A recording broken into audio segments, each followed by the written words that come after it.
수사처 설립준비단은 지난달 10일 정부 서울청사에서 첫 자문위원 회의를 열었다. 설립단이 발족된 지 한 달 만이다. 이날 회의에는 홍동기 대법원 기획조정실장, 심우정 법무부 기획조정실장, 이규문 경찰청 수사국장 등 대법원 법무부, 경찰청 관계자와 대한변협 등 민간 인사들이 참여했다. 대검은 이번 참석 대상에서 빠졌다. 민간 쪽에서는 김거성 청와대 시민사회수석이 회장으로 있었던 한국투명성 기구의 유한범 사무총장, 추미애 법무장관이 추진해 논란을 빚었던 검찰의 수사 기소 불리한 기고문을 썼던 윤동호 국민대 교수 등이 포함됐다. 이날 회의에서는 위원들에 대한 위촉장 수여, 그간의 공수처 설립 준비 현황 등에 대한 보고 및 심도 있는 토론이 진행됐다. 설립준비단은 공수처 조직과 재반 시스템의 설계, 관련 법령의 정비 등 공수처 설립 준비와 관련한 심도 있고 다양한 의견을 자문위원회를 통해 지속적으로 수렴할 것이라고 말했다. 한편 취임 한 달 만에 하나은행 사회이사 자리를 챙겼다는 논란이 제기된 남기명 단장은 하나은행 사회이사를 사퇴하겠다고 밝혔다. 최근 불거지고 있는 MBC 뉴스데스크의 채널A 검언 유착 비리 사건에 이어 윤석열 총장에 대한 비리 혐의로까지 이어지면서 공수처 1호 수사 대상을 놓고 설전이 이어지고 있다. 노무현 재단 유시민 이사장은 3월 31일 윤석열 검찰총장이 통장 잔고 증명서, 위조 혐의 등으로 기소된 장모의 혐의를 알고 있었을 경우 공수처 수사 대상이 될 수 있다고 주장했다. 유 이사장은 유튜브 채널 알릴레오에 출연해 윤 총장이 최소한 알았거나 알고도 묵인 방조했거나 법률 자문을 제공한 경우라면 문제가 된다며 이같이 말했다. 유 이사장은 공수처 사건이 될 가능성은 이 과정에 윤석열 검사가 개입된 경우라며, 그런데 이런 경우인지 아닌지 이분이 총장을 하는 동안에는 알아볼 방법이 없다. 자기가 자기 수사를 해야 하니까라고 말했다. 그는 윤 총장 장모의 혐의를 조국 전 법무부 장관의 아내 정경심 교수의 혐의와 비교하면서 총장 직인이 찍힌 대학 표창장보다 350억 원짜리 예금 잔고, 증명서 위조가 더 큰 범죄 아닌가라고 지적했다.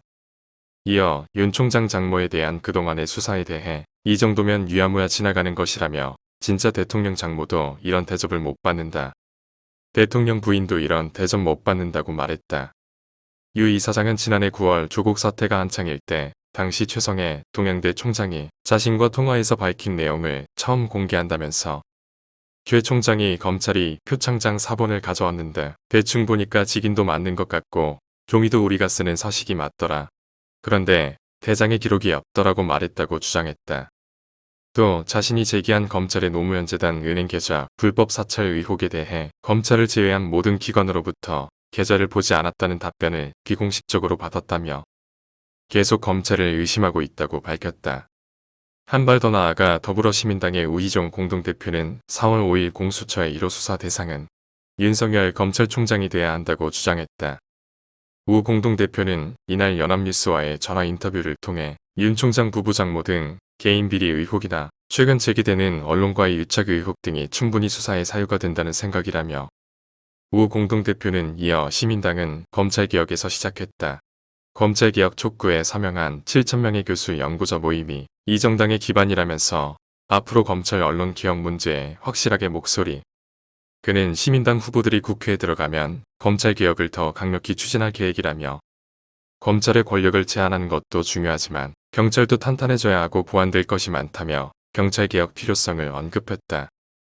열린민주당 비례대표 후보인 최강욱 전 청와대 공직기강비서관은 윤석열 검찰총장 배우자의 재산 형성 과정과 배우자 친정어머니와의 관계에서 여러 의혹이 제기되고 있다며 범죄 구성 요건을 충족한다면 당연히 공수처가 수사할 수 있다고 강조했다. 최 전 비서관은 MBC 라디오 김종배의 시선집중에 출연해 윤 총장 장모에 대한 검찰 수사가 명백히 부실했다면서 이렇게 밝혔다. 그는 전날 윤 총장 부부가 공수처 수사 대상 1호가 될 수 있다는 자신의 발언을 놓고 비판이 인데 대해선 불법이 밝혀지면 수사에 포함된다는 얘기지 공수처 1호 사건으로 해야 한다는 의미는 아니다라고 했다.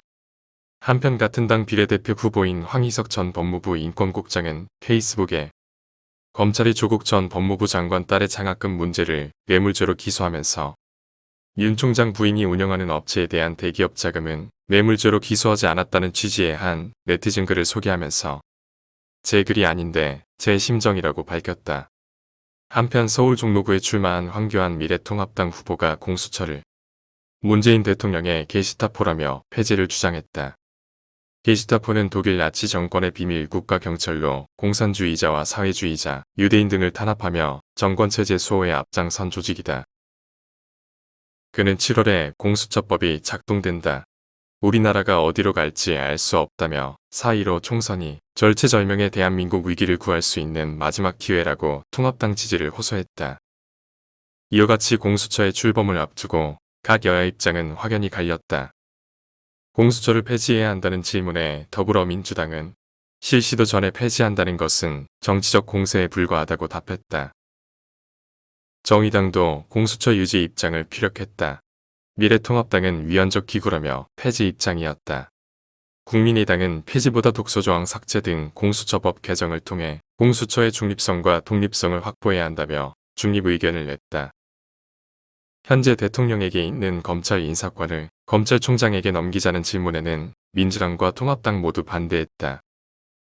민주당은 검사의 임명은 법무부 장관의 제청으로 대통령이 해야 한다는 현행 검찰청법을 지지한다고 밝혔다.